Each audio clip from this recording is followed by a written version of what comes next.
इस दौरान स्थिति ये पैदा हुई कि पश्चिम उत्तर प्रदेश की विडंबना सबसे बड़ी ये रही कि सबसे ज्यादा रेवेन्यू देने वाला पूरे प्रदेश के अंदर 78% राजस्व सिर्फ पश्चिम उत्तर प्रदेश से जाता है। उसके बाद भी यहाँ का व्यापारी सबसे ज्यादा दबा कुचला शोषित वंचित अगर कोई उस समय था तो व्यापारी समाज था। सरकारें क्या कहती है, क्यों नहीं बनाना चाह रही व्यापारी आयोग? क्या अब ये दिक्कत तो है? सरकार की मंशा के ऊपर है, वो क्यों नहीं बनाना चाह रही, क्या कारण है, लेकिन अगर ये बनेगा तो व्यापारी सशक्त होगा, मजबूत होगा, व्यापारी का उत्पीड़न में बहुत ज्यादा कमी आएगी। उनके जो प्रतिनिधि हैं जो ये बता पाए कि साहब ये टैक्स इतना लगाना जायज है कि ना जायज है, वो उसमें शामिल नहीं होते। अच्छा, वेस्ट यूपी में एक बड़ा इशू चल रहा है बहुत ज्यादा व्यापारियों का, और बहुत हॉट इशू भी है, सेंट्रल मार्केट। जी। सेंट्रल मार्केट को जो आवास विकास में आवासीय कॉलोनी बनी उसे ध्वस्त करने के लिए माननीय सुप्रीम कोर्ट का आदेश है। और मैं देख रहा हूँ कि पिछले लगभग 4-5 महीने से लगातार वहाँ धरने प्रदर्शन का दौर शुरू है। तो क्या मानते हैं आप इसे? आवास विकास परिषद के जो अधिकारी थे, जो कर्मचारी थे, जिनके समय में इनका निर्माण हुआ या जिनके आने के बाद भी ये जिंदा रहे, कोर्ट में तो मामला जाना ही नहीं चाहिए था। अगर अधिकारी आज व्यापारी के ऊपर किसी तरीके की नोटिसबाजी कर रहे हैं तो उस समय भी कर सकते थे। उन लोगों के सामने रोजी रोटी का संकट तो पहले खड़ा है। अब अगर सिर छुपाने की छत भी टूट जाएगी, वो भी चली जाएगी, तो फिर वो सड़क पर आ जाएंगे। साथियों नमस्कार, मैं राजेश शर्मा और सेव इंडिया न्यूज के मंच पर आपका स्वागत है। आज सेव इंडिया न्यूज के मंच पर पॉडकास्ट में हमारे मेहमान पंडित आशु शर्मा हैं और आप पश्चिम उत्तर प्रदेश संयुक्त व्यापार मंडल के राष्ट्रीय अध्यक्ष हैं। और लगातार हम लोग देख रहे हैं कि पिछले 10 सालों में, जब 2016 में आप शुरुआत करते हैं पश्चिम उत्तर प्रदेश संयुक्त व्यापार मंडल की, तो चंद लोग होते हैं, लेकिन आज 22 जिलों में संगठन खड़ा होता है और लगातार उस सेगमेंट की मांग करते हैं, बात करते हैं लगातार सरकारों से। जो सेगमेंट सरकार को राजस्व देता है उसके लिए लगातार लड़ते हैं, मुकदमे वहन करते हैं। आशु जी, आपका बहुत बहुत स्वागत है सेव इंडिया न्यूज के मंच पर। बहुत बहुत धन्यवाद आपका राजेश शर्मा जी, और आपने जो आज सेव इंडिया के मंच पर मुझे आमंत्रित किया, मैं इसके लिए आपको और सेव इंडिया न्यूज चैनल का बहुत बहुत आभार प्रकट करता हूँ, धन्यवाद प्रकट करता हूँ। धन्यवाद आशु जी। जब हम संघर्षों की बात करते हैं, संगठन की बात करते हैं, तो हम देखते हैं कि पॉलिटिकल पार्टियां भी हैं, बहुत लंबा समय हो जाता है एक मंडल से दूसरे मंडल का संगठन ले जाने के लिए। आपके मन में क्या भाव आया कि उस सेगमेंट के लिए हमें लड़ना है जो सेगमेंट सरकार चलाता है, देश में डेवलपमेंट कराता है, यानी उसमें सहयोग करता है, राजस्व देता है बड़े पैमाने पे? आपके कैसे मन में भाव आया कि आपको एक व्यापारिक संगठन बनाना है? आप लगातार लड़ते हैं, मुकदमे दर्ज होते हैं आपके लोगों के साथ, उसके बाद फिर पुनः आप लगातार अपनी मांग करते हैं। देखिए, ऐसा है, पश्चिम उत्तर प्रदेश संयुक्त व्यापार मंडल की स्थापना हम लोगों ने सन 2016 में की, और ये जो संगठन बनाने का हमारा विचार था या हमारा जो धारणा हमारे मन में आई, ये आई कि हम लोगों ने देखा कि लगातार व्यापारी जो समुदाय है इसे दुधारू गाय समझा जाता था। और दुधारू गाय का संबंध ये है कि कोई भी सरकारी विभाग, चाहे वो बिजली विभाग हो, चाहे वो फूड विभाग हो, चाहे बाट मापतौल विभाग हो, चाहे नगर निगम हो, चाहे पुलिस प्रशासन हो, चाहे अन्य बहुत सारे ऐसे विभाग हैं। उस समय, अब तो जीएसटी आ गया, उस समय जो है सेल टैक्स चलता था, तो ये सब विभाग व्यापारियों को नोटिसबाजी, छापेमारी, इन सब के नाम पर सताने का, उत्पीड़न करने का काम करते थे। इस दौरान स्थिति ये पैदा हुई कि पश्चिम उत्तर प्रदेश की विडंबना सबसे बड़ी ये रही कि सबसे ज्यादा रेवेन्यू देने वाला पूरे प्रदेश के अंदर 78% राजस्व सिर्फ पश्चिम उत्तर प्रदेश से जाता है। उसके बाद भी यहाँ का व्यापारी सबसे ज्यादा दबा कुचला शोषित वंचित अगर कोई उस समय था तो व्यापारी समाज था। तो इन सब पहलुओं को ध्यान में रख के, उन सब पीड़ाओं को देखते हुए हम लोगों ने सिर्फ पश्चिम उत्तर प्रदेश के व्यापारियों को एकजुट करके एक मंच पर लाने की नियत से, और सबसे ज्यादा हमने ये देखा कि अगर व्यापारी पीड़ित है, व्यापारी की समस्या है, तो वहां पर एक सबसे बड़ी समस्या ये आती थी कि व्यापारिक संगठन बहुत सारे काम करते थे, लेकिन हर व्यापारिक संगठन किसी न किसी राजनीतिक दल की छत के नीचे बैठकर काम कर रहा था। अब जब उस राजनीतिक दल की सरकार होती थी तो वो अपने मुंह पे पट्टी बांध लेते थे जब उत्पीड़न होता था, और निस्वार्थ भाव से किसी बिना दल के कोई संगठन काम करने की स्थिति में नहीं था। तो इन सब चीजों को देखते हुए, इन सब परिस्थितियों में हम लोगों ने पश्चिम उत्तर प्रदेश संयुक्त व्यापार मंडल का सन 2016 नवंबर माह में रजिस्ट्रेशन करा के गठन किया, और आज लगातार जनपद मेरठ से इसकी हमने 2016 में शुरुआत की, और पश्चिम उत्तर प्रदेश के इस समय 22 जनपदों में हमारा संगठन काम कर रहा है। मेरठ मंडल, सहारनपुर मंडल, आगरा मंडल, बरेली मंडल और अलीगढ़ मंडल, मुरादाबाद मंडल, इन मंडलों में हमारा संगठन इस समय जमीनी स्तर पर फैला हुआ है। और हर वर्ष प्रतिवर्ष हम लोग संगठन का स्थापना दिवस मनाते हैं, जो प्रत्येक जनपदों में होता है। पिछले साल मेरठ में आयोजित किया गया था। हजारों की संख्या में उस दिन संगठन के जुड़े हुए पदाधिकारी उस सम्मेलन में भाग लेते हैं, बड़ी संख्या होती है। और जो व्यापारियों की मूलभूत समस्याएं हैं, जिन समस्याओं से व्यापारी रोज दो चार होता है, सबसे ज्यादा टैक्स देने के बाद हर तरह का टैक्स सरकार को देता है, इसके बाद रोजगार देता है। एक अगर व्यापारी एक छोटा सा शोरूम खोल लेता है तो सबसे पहले तो वो बिजली का जो कनेक्शन लगवाएगा वो कमर्शियल लगवाएगा, टैक्स देगा हाउस टैक्स नगर निगम को तो कमर्शियल देगा, बिजली का पानी का कनेक्शन उसके यहाँ लगेगा तो कमर्शियल लगेगा। इसके बाद जो जीएसटी में रजिस्ट्रेशन कराने जाएगा तो वहां उसका शोषण होगा, और उसके बाद वो अपने यहाँ पे 4 5 6 अगर लड़के नौकरी पर रख रहा है तो वो रोजगार भी प्रदान कर रहा है, टैक्स भी दे रहा है। और इन सब के बाद अगर उसके यहाँ पे कोई दिक्कत परेशानी बिजली विभाग की नगर निगम की होगी तो वो विभाग उससे आम आदमी की तरह बर्ताव करेगा।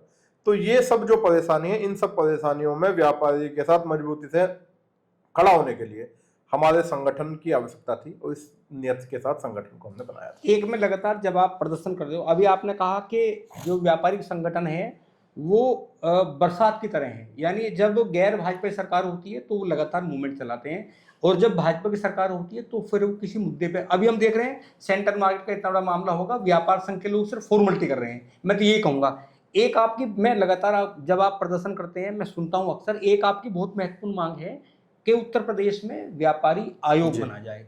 तो इसके लिए ये जो व्यापारी आयोग है, इसमें क्या लगता है आपको कि अगर ये बन गया आयोग तो व्यापारियों को क्या लाभ होगा? देखिए, आयोग कोई भी हो, आयोग महिला आयोग, पिछड़ा आयोग, SC/FT आयोग, बाल आयोग, आयोग के अंदर इतनी शक्ति होती है, इतनी ताकत होती है कि वो संबंधित जो विभाग है जो उस समाज का शोषण कर रहा है, उस समाज के शोषण करने वाले उन अधिकारियों को तलब करने की, उनके खिलाफ कार्रवाई करने की शक्ति आयोग के अंदर होती है। आज व्यापारी समाज सबसे ज्यादा रेवेन्यू दे रहा है, सबसे ज्यादा टैक्स दे रहा है, टैक्स के साथ साथ रोजगार दे रहा है। पता नहीं कितने बेरोजगार लड़के व्यापारियों के यहाँ नौकरी कर रहे हैं, काम कर रहे हैं। उन सबके बाद भी अगर जीएसटी विभाग के द्वारा कोई नोटिस 5-5 साल पुराना, 6-6 साल पुराना आ रहा है, और उन नोटिसों के नाम पे व्यापारी के साथ जाती हो रही है, उत्पीड़न हो रहा, शोषण हो रहा, रिश्वतबाजी मांगी जा रही है, या बिजली विभाग कोई शोषण कर रहा है, उल्टे सीधे बिजली के बिल भेज रहा है। अभी नगर निगम ने यहाँ पे जीआईएस सर्वे किया, जीआईएस सर्वे के बाद व्यापारी जो थे कॉमर्शियल वाले, उनके पास लाखों लाखों के बिल आए, उनकी दुकानें सील कर दी गई, जबकि वो कह रहे भाई हमारा बिल सही तो करो कम से कम, लेकिन वो सुनने को तैयार नहीं। तो इन सब बातों की शिकायत लेकर व्यापारी कहाँ जाए? या तो व्यापारी वहां पर झगड़ा करे, मुकदमा झेले अपने ऊपर, या कम से कम उस आयोग, अगर व्यापारी आयोग होगा तो उस आयोग के माध्यम से उनकी शिकायत कर सकता है। उस आयोग के पास इतनी शक्ति होती है कि उन अधिकारियों को तलब करके उनके खिलाफ कार्रवाई की जा सके, अगर मामला सही है तो। लेकिन विडंबना यह है कि लगातार 10 साल तो हमें हो गए संघर्ष करते हुए, व्यापारी आयोग की मांग करते हुए। पहले समाजवादी गवर्नमेंट में हम लोग मांग कर रहे थे 16 से 17 तक, और 17 से लेकर अब तक भारतीय जनता पार्टी की सरकार में हमने विभिन्न तरह के ज्ञापन दिए हैं, मुख्यमंत्री जी, प्रधानमंत्री जी तक, लेकिन अभी तक भी व्यापारी आयोग का गठन नहीं हो पाया। सरकारें क्या कहती है, क्यों नहीं बनाना चाह रही व्यापारी आयोग? क्या ये तो सरकार की मंशा के ऊपर है, वो क्यों नहीं बनाना चाह रही, क्या कारण है। लेकिन अगर ये बनेगा तो व्यापारी सशक्त होगा, मजबूत होगा, व्यापारी का उत्पीड़न में बहुत ज्यादा कमी आएगी। अभी एक व्यापारी कल्याण बोर्ड की स्थापना की सरकार ने, व्यापारी कल्याण बोर्ड की स्थापना की, लेकिन अगर धरातल पर देखेंगे मेरठ जनपद के अंदर ही, तो व्यापारी कल्याण बोर्ड की स्थापना के बाद से यहाँ पे एक नोडल अधिकारी पुलिस के द्वारा सीओ कोतवाली को बनाया गया, लेकिन कोई मीटिंग नहीं। अगर आप पिछले 2 साल को मेरठ का इतिहास निकाल लेंगे कि व्यापारी कल्याण बोर्ड, व्यापारिक सुरक्षा प्रकोष्ठ की एक बैठक होती थी, आप तो क्राइम कवर करते थे, तो यहाँ देखेंगे तो पिछले 2-2.5 साल के अंदर कोई बैठक व्यापारिक सुरक्षा प्रकोष्ठ की, सीओ कोतवाली नोडल अधिकारी है उसके, कोई नहीं है। क्या वजह है, क्यों नहीं करते वो मीटिंग? दूरी बनाए रखना चाहते हैं व्यापारियों के साथ, संवाद स्थापित नहीं करना चाहते, या ये रहता है कि भाई व्यापारी मिलेंगे जुलेंगे तो अपनी बातें रखेंगे। तो जो शोषण है, जो रिश्वतबाजी है, जो व्यापारियों को आर्थिक लाभ लिया जाना है, वो लेने से वंचित रह जाएंगे। भाई जब आप बैठेंगे तभी तो संवाद स्थापित हो पाएगा। वो दूरी बनाए रखना चाहते हैं, जबकि शासन का आदेश है कि व्यापार मंडलों के साथ आप नियमित बैठक करेंगे, नियमित संवाद स्थापित करेंगे। कुछ ऐसा नहीं है। अच्छा, हम लोग देख रहे हैं आशु जी, 2014 से पहले जब कांग्रेस गवर्नमेंट थी तो जीएसटी लाने का पूरा प्रयास किया था, संसद में पूरा हंगामा हुआ, लेकिन बीजेपी, जीएसटी पे बीजेपी ने जो है वो बहिष्कार कर दिया था संसद का, और जब 2014 के बाद सरकार बनी तो जीएसटी लागू कर दी गई। क्या लगता है आपको? मैं लगातार देखता हूँ जीएसटी दफ्तर में आपका ज्यादा संघर्ष होता है, उसके पीछे की क्या वजह है? जीएसटी जो लागू की उस समय अरुण जेटली देश के वित्त मंत्री थे। अरुण जेटली जी ने इस जीएसटी कानून को, जिसे हम तो काला कानून ही कहेंगे, इसे इतनी जल्दीबाजी में बनाया और इतनी जल्दीबाजी में लागू किया। और जब से जीएसटी लागू हुआ 2017 से, मुझे अच्छी तरह याद है, अब तक भी लगातार सबसे ज्यादा संशोधन इस कानून के अंदर हुए हैं। पता नहीं कितनी बार अमेंडमेंट हुआ। और लगातार जब शुरुआत इस 2017 में जीएसटी लागू हुआ, तो शुरुआत में मुझे याद है अच्छी तरह, जीएसटी अधिकारियों से हम लोग मिलते थे, व्यापारियों के पास जब नोटिस आते थे, समस्या आती थी, तो वे कहते थे कि अभी तो हम ही नहीं समझ पा रहे इस कानून को, कि इसमें कहाँ कितना प्रावधान है, क्या नहीं है। तो ये जो सब समस्याएं थी, ये जो सब चीजें थी, इन सब को लेकर हम लोगों ने भी मेरठ कमिश्नरी पे एक बहुत बड़ा आंदोलन किया था 2017 में। कई जिलों के हमारे व्यापार मंडल के पदाधिकारी यहाँ शामिल हुए। हमने माननीय प्रधानमंत्री जी को, वित्त मंत्री को वहां से ज्ञापन भेजा कि जीएसटी के अंदर संशोधन किया जावे, जो बहुत सारे स्लैबों पर बहुत ज्यादा जो टैक्स लगा दिया गया। तो उसके बाद आपने देखा वो कई बार स्थिति आई कि अभी भी 2-3 बार स्लैबों में गिरावट हुई, अलग अलग स्लैब बनाए जीएसटी के। तो ये सब चीजें, जल्दीबाजी, थोपना हर चीज को, जैसे अभी किसानों के हित में बता रहे हैं कि हमने कानून बनाए, किसान क्या दे तो हमारे हित में बने। तो ऐसे ही अगर व्यापारी आयोग होगा, तो जिस तरह के कानून बनते हैं जीएसटी से संबंधित या व्यापारियों से संबंधित, तो सरकारी दफ्तरों में बैठ के नेता और सरकारी अधिकारी बैठ के तय करते हैं कि कौन सा कानून कब बनेगा और उसमें व्यापारी पे कितना टैक्स लगाना है, कपड़े व्यापारी पे कितना टैक्स लगेगा, टायर व्यापारी पे कितना टैक्स लगेगा, तेल। लेकिन उनके जो प्रतिनिधि हैं, जो ये बता पाए कि साहब ये टैक्स इतना लगाना जायज है कि नाजायज है, वो उसमें शामिल नहीं होते। तो ये बहुत बड़ी विडंबना है। अगर आयोग होगा तो आयोग के माध्यम से व्यापारियों की सरकार तक समस्याएं पहुंचेंगी, उनका निस्तारण होगा। सरकार जो कानून बनाएगी तो कम से कम व्यापारियों के प्रतिनिधियों को उसके अंदर शामिल करे, बैठे उनके साथ चर्चा करे, विचार विमर्श करे, उन विचार विमर्श के बाद उन टैक्सों को व्यापारियों के ऊपर लगावे, तो विरोध से भी बचेंगे, एक आपस में तालमेल भी बनेगा, उस तालमेल में विश्वास में लेने के बाद जो काम होगा वो अच्छा होगा। लेकिन ये परेशानी है देश की, ये स्थिति है कि जो नेतृत्व करने वाले लोग हैं वो उन सब चीजों पर ध्यान ही नहीं दे रहे। अच्छा, वेस्ट यूपी में एक बड़ा इशू चल रहा है बहुत ज्यादा व्यापारियों का, और बहुत हॉट इशू भी है, सेंट्रल मार्केट। जी, सेंट्रल मार्केट को जो आवास विकास में आवासीय कॉलोनी बनी, उसे ध्वस्त करने के लिए माननीय सुप्रीम कोर्ट का आदेश है। और मैं देख रहा हूँ कि पिछले लगभग 4-5 महीने से लगातार वहाँ धरने प्रदर्शन का दौर शुरू है। तो क्या मानते हैं आप इसे? मेरा ये मानना है कि सेंट्रल मार्केट का जो मामला है, ये मामला बहुत सालों से, लगभग 20-25 साल पुराना मामला है। ये निचली अदालतों से चलते चलते अब सुप्रीम कोर्ट पहुंचा। लेकिन इसे, जो ये बिल्डिंगें बनी, जो ये दुकानें बनी, ये जो बड़े बड़े कॉम्प्लेक्स बने, इन्हें किसी अलादीन के चिराग को खींच के तो किसी ने रातों रात नहीं बना दिया। इन्हें बनने में एक समय लगा होगा। उस समय आवास विकास परिषद के जो अधिकारी थे, जो कर्मचारी थे, जिनके समय में इनका निर्माण हुआ या जिनके आने के बाद भी ये जिंदा रहे, कोर्ट में तो मामला जाना ही नहीं चाहिए था। अगर अधिकारी आज व्यापारी के ऊपर किसी तरीके की नोटिसबाजी कर रहे हैं तो उस समय भी कर सकते थे, ये तो अधिकार उनके पास उस समय भी था। लेकिन जब बोरी भर भर के नोट उन लोगों से लिए जा रहे थे और उन्हें कहा जा रहा था नहीं नहीं आप निर्माण करो, हम यहाँ पे हैं, हम देख लेंगे, कुछ नहीं होगा, तो ये आज उसका दुष्परिणाम है। व्यापारी तो भोला भाला सीधा साधा व्यापारी, नहीं जानता कानून क्या है। व्यापारी को तो ये पता है साहब मुझे टैक्स देना है और अपना व्यापार करना है, अपराध थोड़ी कर रहा है वहां। वो चरस गांजा अफीम थोड़ी बेच रहा है वहां पे, कोई अवैध शस्त्र कोई बेच रहा है। वो तो वहां बैठ के व्यापार करो, जो व्यापार करो उसका टैक्स देगा। भाई आप देखो कि वहां पर जो दुकानें बनी उन पे नगर निगम कॉमर्शियल टैक्स ले रहा है, बिजली विभाग कॉमर्शियल बिजली का चार्ज ले रहा है, पानी का विभाग पानी का टैक्स ले रहा है। हर तरीके की सुविधाएं लेने के बाद भी आज आप उन्हें अवैध बता दे रहे हो। तो इससे बड़ी विडंबना क्या होगी?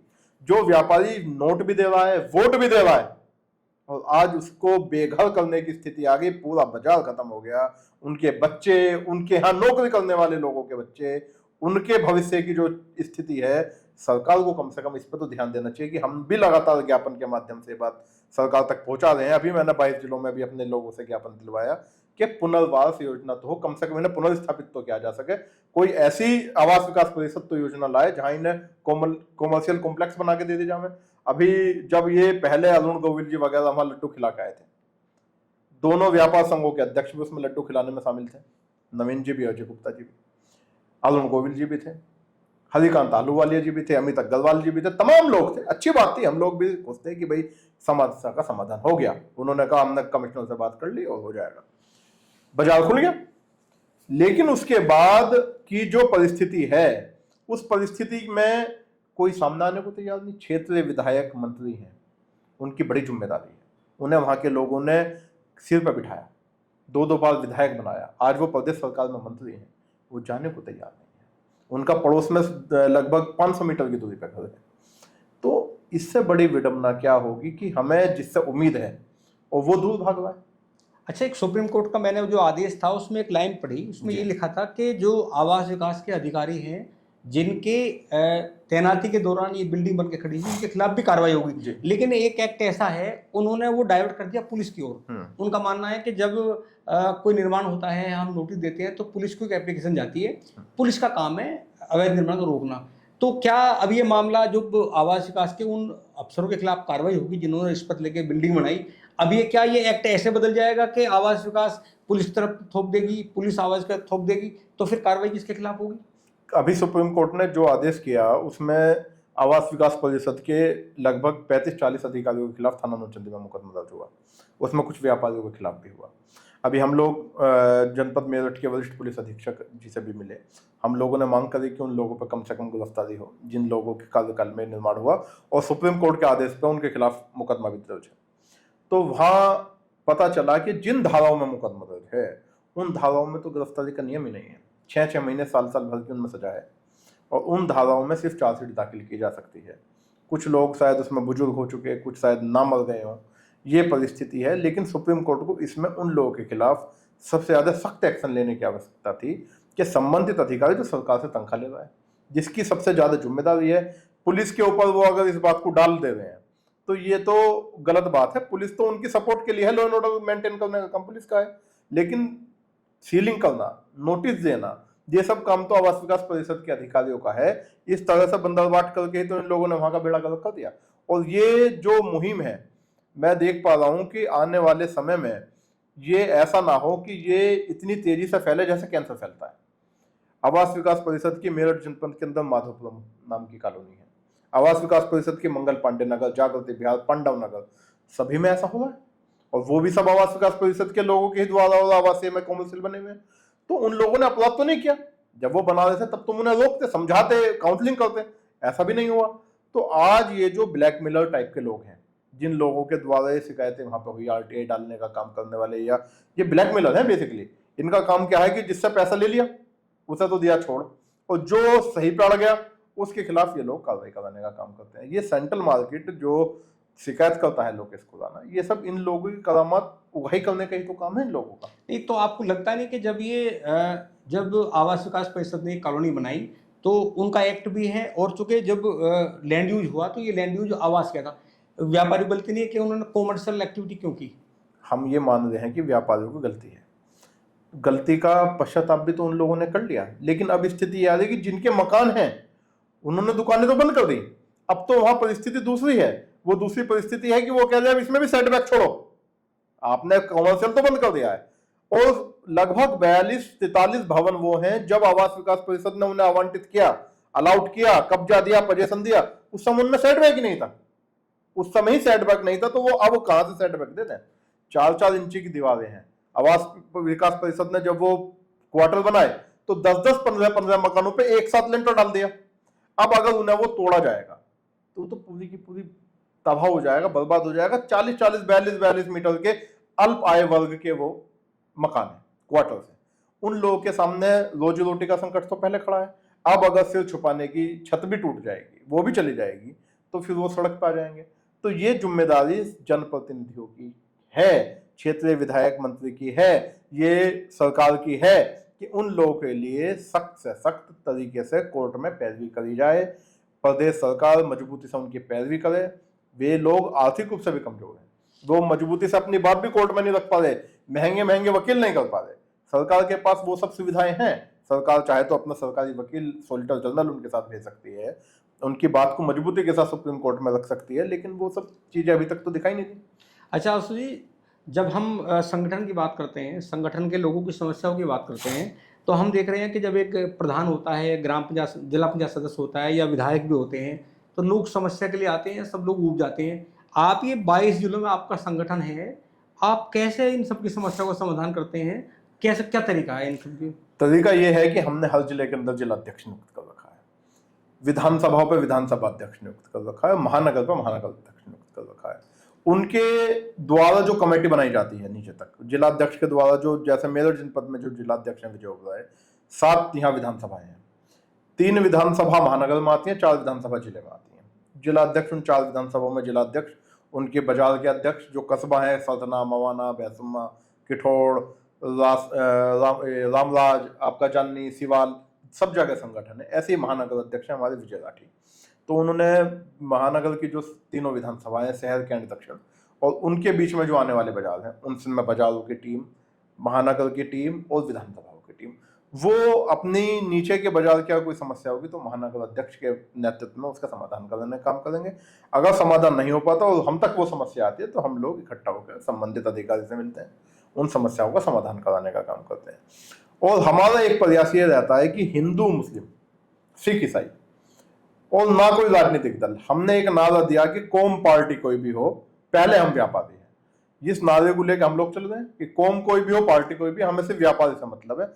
हमारी ना तो कोई कौम है ना कोई पार्टी है, हमारा मकसद है सिर्फ व्यापारी की समस्या का समाधान कराना। अगर कोई घूसखोर अधिकारी है तो उसके ऑफिस को घेरेंगे, उसके ऑफिस पर दरी बिछा के बैठेंगे, या तो हमारी समस्या का समाधान होगा, नहीं तो हम भी यहीं बैठे, तुम भी यहीं बैठे। तो अभी तक की जो हमारी लड़ाई है, उस लड़ाई में हमने 90% अपने व्यापारियों की मदद की है। और सबसे बड़ी बात यह है कि हमारा संगठन आज तक का ऐसा पहला व्यापारिक संगठन है जिसके अंदर रसीद नहीं छपी आज तक। चंदे की 1 रुपए की रसीद नहीं है हमारी। आज तक हमारे यहाँ का कोई व्यापारी या पदाधिकारी ये नहीं कह सकता कि पश्चिम उत्तर प्रदेश व्यापार मंडल ने मुझसे 10 रुपए का चंदा कटवाया।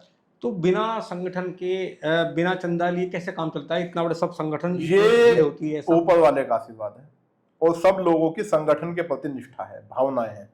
जब हम लोग अपना सम्मेलन करते हैं तो जिम्मेदारी बांट दी जाती है कि भाई आप लोग ये मंडप की जिम्मेदारी देखेंगे, आप लोग भोजन की जिम्मेदारी देखेंगे, आप लोग प्रचार की जिम्मेदारी देखेंगे।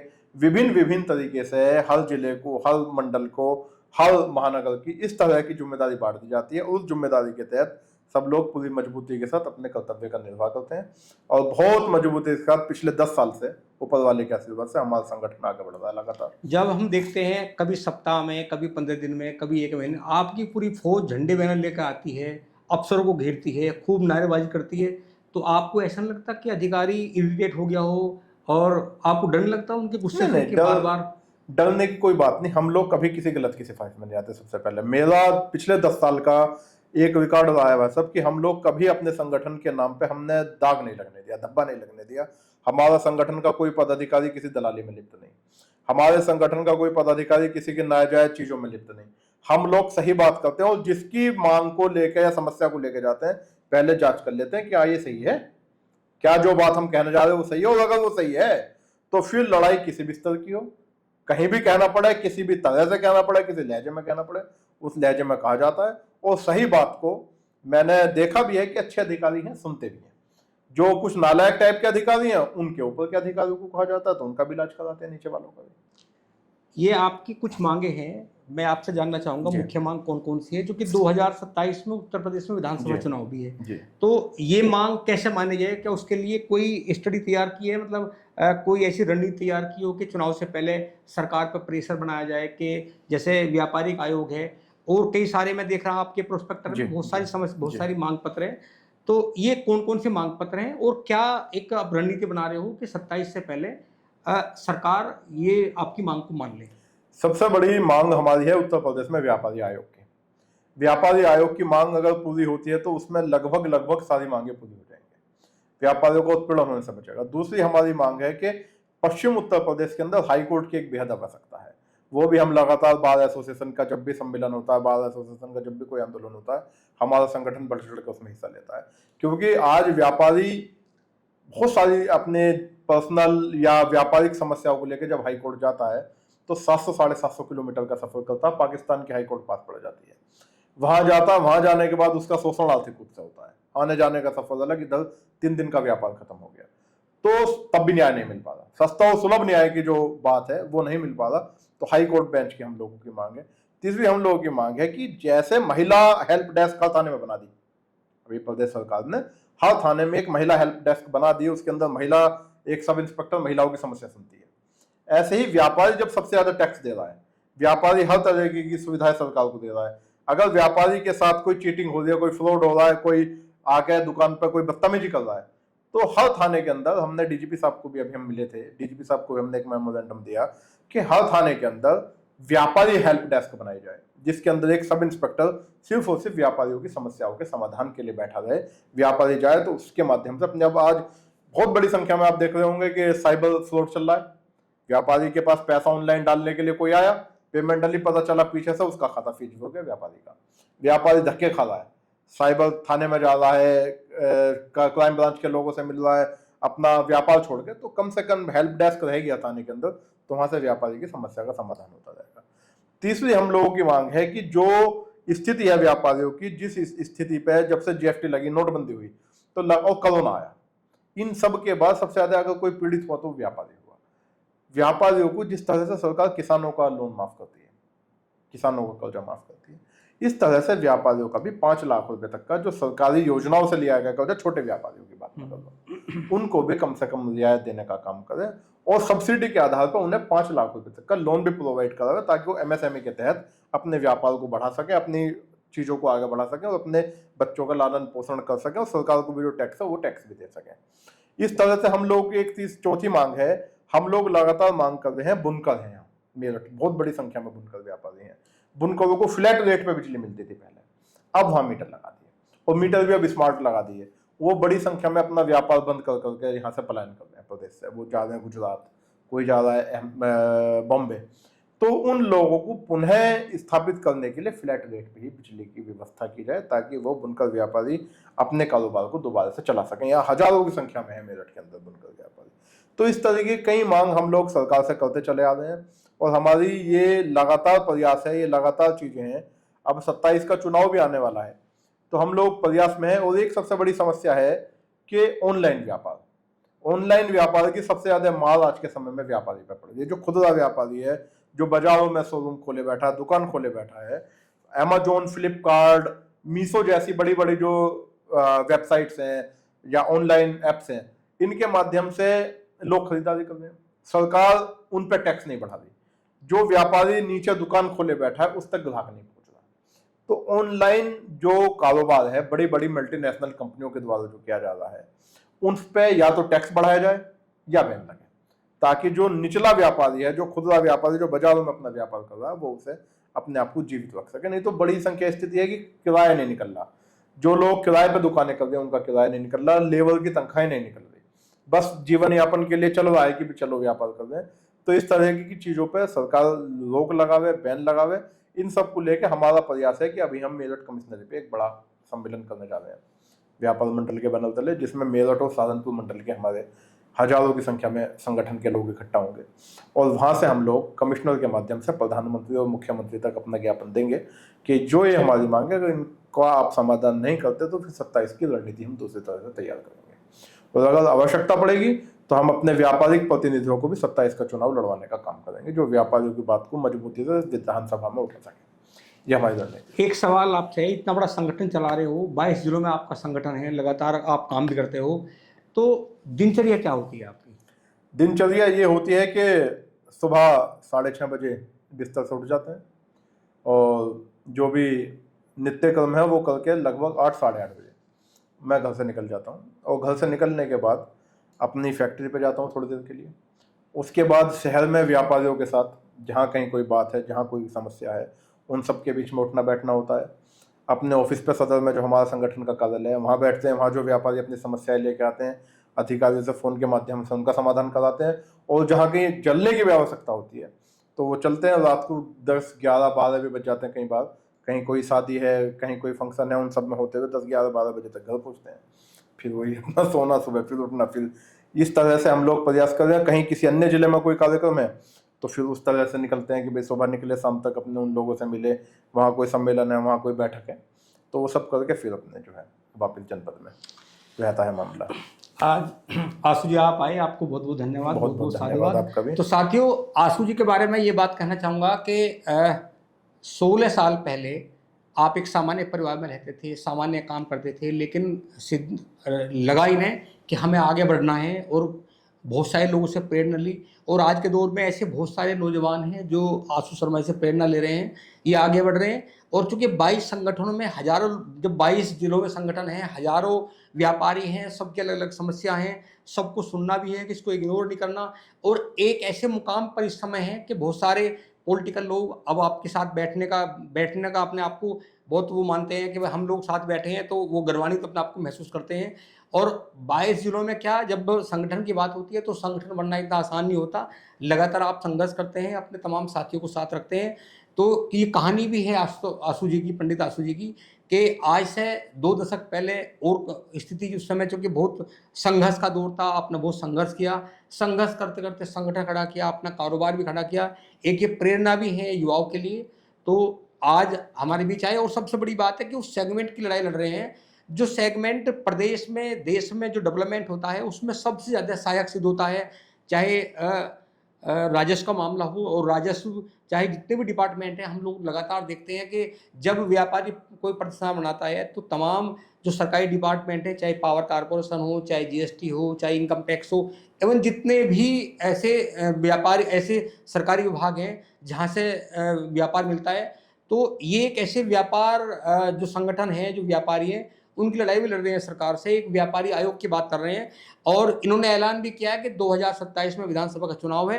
अगर ये उत्तर प्रदेश व्यापार का एक आयोग नहीं बनता तो बड़ा आंदोलन का ऐलान भी किया है। और सबसे बड़ी बात है कि लगातार 18 घंटे काम करते हैं, व्यापारी को साथ रहते हैं।